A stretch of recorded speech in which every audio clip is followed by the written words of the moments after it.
According to Vanity Fair, Steve Bannon, who you might know as the head of Breitbart News, or perhaps more important politically, as the white supremacist advisor to President Trump, is apparently considering running for president.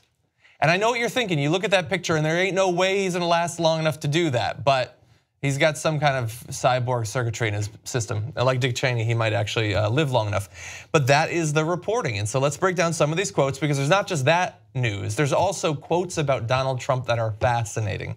So in October, Bannon called an advisor and said he would consider running for president if Trump doesn't run for re-election in 2020. Now you might think, well, he knows Trump and he knows that Trump is having a hard time. It's very tiring, it's a lot of work, or it's any work.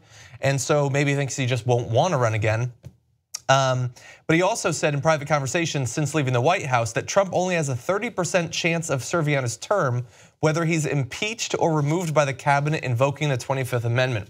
So very high up in his mind is not that Trump is simply going to step down, but that he will be removed either by impeachment or by his own cabinet coming together and removing him. All right, hold on, let's pause there, because wait. Now, significant? Super significant. We'll get back to him thinking he could be president in a minute.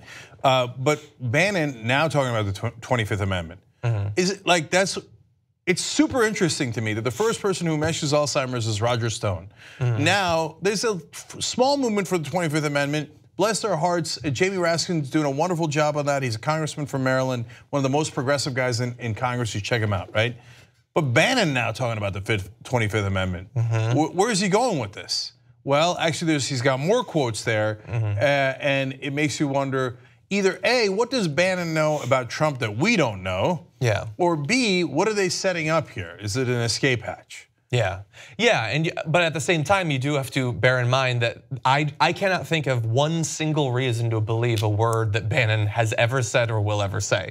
But here are things that Vanity Fair is saying about Bannon.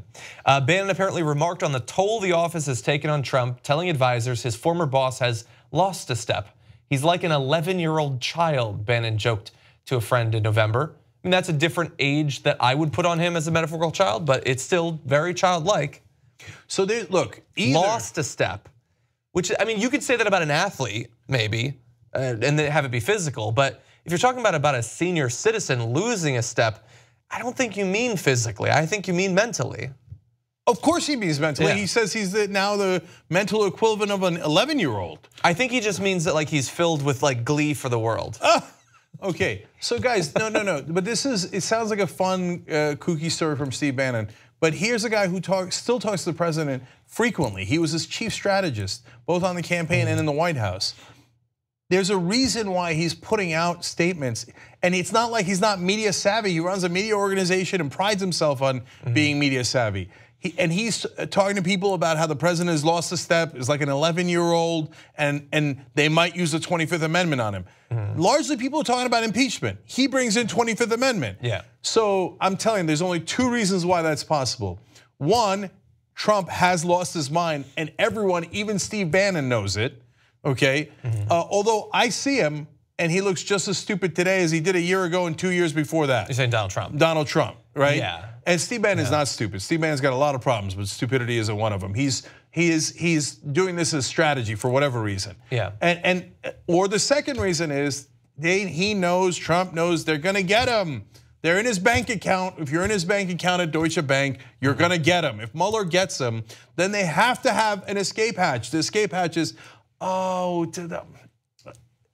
dementia, Alzheimer's, he had to step down. Again, you know that's my theory. Yeah, I don't know. I mean, I thought that he might, earlier in the campaign before he won, he might step down if he thought he was going to lose. But if he thought he was going to be taken down, to me, if the options are step down and try to save face, he doesn't even really have that under this, because stepping down because you're crazy isn't really saving face, versus lashing out at those coming for you. Trump seems like the lash out guy to me, as opposed to the step down guy. I think at this point we have to acknowledge that either of those outcomes in the short term are fairly low probability, impeachment or the 25th Amendment. Not according to Bannon. Not according to Bannon, and he might think that one is more likely than the other. he can probably sway the extremely wealthy couple of cabinet members he would need, as opposed to the entirety of Congress. And remember, he knows a lot of things about Trump that we don't know. He was with him all through all those times. And he says he only has a 30% chance of serving out his term. Yeah. Now, he also apparently said that despite these insults against Trump, he thinks that Trump is, what was the actual quote? He said he's the greatest orator since William Jennings Bryan. Which gets into Pence territory. No, he's not. No, he's not. Yeah. It's like William Jennings Bryan, Taylor Swift, Donald Trump. Down here. But let's see, he's got other things to say because we're gonna have their reaction to this reporting in just a second. But understand that Steve Bannon, talking about himself and what he can do, he says, I have power, I can actually drive things in a certain direction, off the cliff. And he can, I mean, look, he's supported some candidates that have gone on to lose, and he chose to stick with Roy Moore, and that made Breitbart, I think, look ridiculous. But he did it. That doesn't mean he doesn't have power, though. Now, in response to this reporting coming out of Vanity Fair and the discussion that it's created today in the news, a Bannon spokesperson said, fake news, Steve is 100% not running for president. He is not a politician. He is spending all of his time building a grassroots organization to support the president. Sure. Who is an 11-year-old child. Okay, so finally, if Steve Bannon were to run for president, is that a legitimate threat? Hey, Trump won, so is it possible? No, it is not remotely possible. No. I tweeted, please God, I beg you, run for president. Yeah, and at the time that people were saying that about Trump, I was not. I was saying, be careful what you wish for, because a populist is very likely to win.